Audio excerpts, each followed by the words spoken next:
The Huntress is one of Dead by Daylight's most terrifying and recognizable killers, but beneath the mask, the blood, and the lullaby lies one of the game's most misunderstood characters. Some say she's a child in a woman's body, others say she's mentally stunted or even unintelligent, but these claims fall apart the moment you actually examine her lore, her behavior, and her decisions. She's not a child, she's not dumb, she's an intelligent but traumatized adult shaped by tragedy, and today we're gonna prove it. We're going to start with one of the most striking examples that prove her intellect, reasoning, and planning. This one story alone proves not only is she smart, but it also disproves the whole mind of a child cliche that surrounds her character. One of the most telling examples of the Huntress's advanced intellect and adult level cognition appears during her encounter with the military encampment in the tome lore A Lovely War. She sees a soldier carrying a toy that she thinks would be a great gift for the little girl she took, and instead of attacking them head on to retrieve what she wants immediately, she recognizes she's outnumbered and formulates a complex strategy to wear the soldiers down over time before she strikes. Her response is not impulsive or emotional, it's methodical. Over the course of a few days, she stalks the soldiers' camp, howling like a wolf and singing her lullaby to terrify the soldiers. The same soldiers who've seen her in action before, the ones who believe she's a monster, a bodark. Each night, she returns to her cabin to sleep for a few hours with the little ones, and then she returns to the soldiers' camp a few hours later, repeating the vicious cycle. For the soldiers, one sleepless night becomes 2, then 3. The soldiers begin to hallucinate and panic. They break down from exhaustion and paranoia and eventually attack each other. Then, and only then, once they're completely disoriented, she strikes. This demonstrates an advanced understanding of psychological warfare, planning, strategy, and patience, as well as showing the capacity for delayed gratification. The latter is something that adults today barely have because they always choose overnight shipping with Amazon Prime. None of that fits the impulsivity or emotional immaturity of a child's mind, nor does it fit the impaired decision-making of an unintelligent adult. This is an adult woman using fear, fatigue, and time as weapons. A useful contrast can be found in another horror icon, Jason Voorhees, a slasher who does have the mind of a child because he died in the movies at the age of 10. In the film Jason Goes to Hell, Jason's lured by a woman posing as a victim.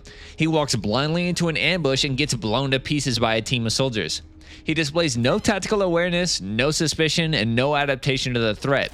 He's startled by a sudden flash of lights coming on and freezes instead of trying to escape. This shows his behavior is more aligned with instinct rather than intellect. Jason acts on impulse and doesn't evaluate danger. He doesn't plan anything and he blindly chases his targets.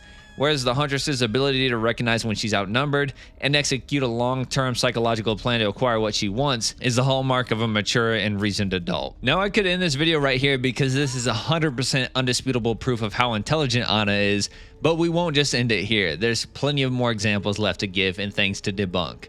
A commonly cited line in the lore describes her as finding children's books that she can't read. Now some use this to argue the fact that she must be mentally stunted, but that conclusion ignores a critical fact. An inability to read does not equal proof of immaturity.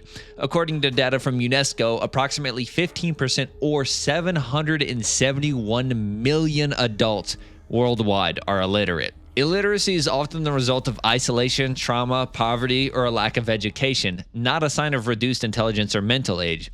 The Huntress grew up in complete solitude after the death of her mother. Despite not being able to read, she demonstrates an advanced understanding of stories and symbology. When she violently dismembers a soldier, Anna says, quote, "Sorry, Yatso, can't be put back together again." She's referencing a Russian children's tale, likely a version of Humpty Dumpty.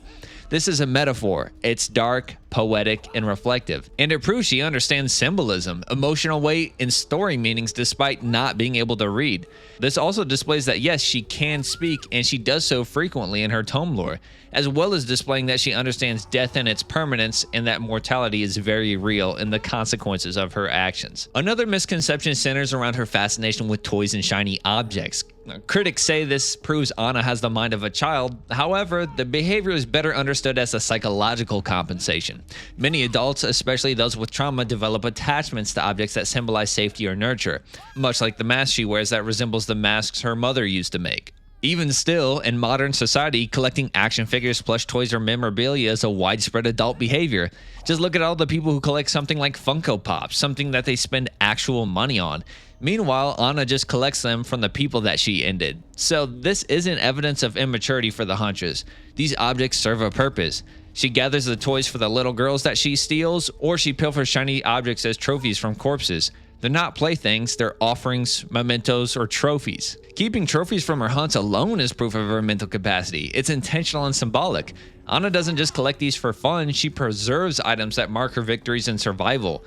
Each object holds meaning, showing she reflects on her actions and remembers her kills. And she also uses them as tools like animal pelts to make clothes with. This kind of ritualistic behavior is what adults do. It's rooted in identity, memory, and control. A line in her lore states that many of the children she kidnaps die of starvation.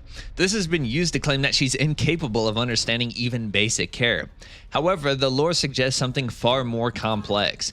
The implication is not that she withheld food from the children, but that the children were unable to eat what she provided. It's likely she offered them raw meat, liver, or animal organs, things that she had survived on and grew up eating. But to a terrified, captured child who grew up eating food from the store or warmed home-cooked meals, these are not recognizable as food. You might think that the children would get so hungry that they would eat anything, but that actually isn't true. Adults understand the concept of survival. Even if the food is disgusting, they know that eating it's necessary to stay alive. A child, especially under the age of 10, doesn't fully grasp the link between eating something unfamiliar and surviving. If the food looks dangerous or revolting, their brain processes it as a threat, not a necessity. In psychology, this is known as trauma-induced food refusal, and it's very well documented. And considering what Anna did to the families of the girls she captured, this adds up. Huntress likely believed that she was providing what was necessary to live, but she didn't understand why they wouldn't eat. Her failure was not neglect, it was simply a lack of understanding that these children didn't grow up eating what she ate. Anna and her mother were survivalists. They ate every last piece of an animal, and she wanted to care for them and gave them the food that she thought they would eat, but they wouldn't. This isn't a child's mistake, it's the error of a traumatized adult trying to feed children the same things she ate growing up. Children have neophobia, the fear of new foods. It's something that almost every child has hardwired into them. They learn to eat new foods because they watch someone they trust eat it. So there are multiple reasons why children could starve despite food being in front of them. Just like how some adults would rather starve to death than eat another person that had died, even in extreme situations where there are no other options.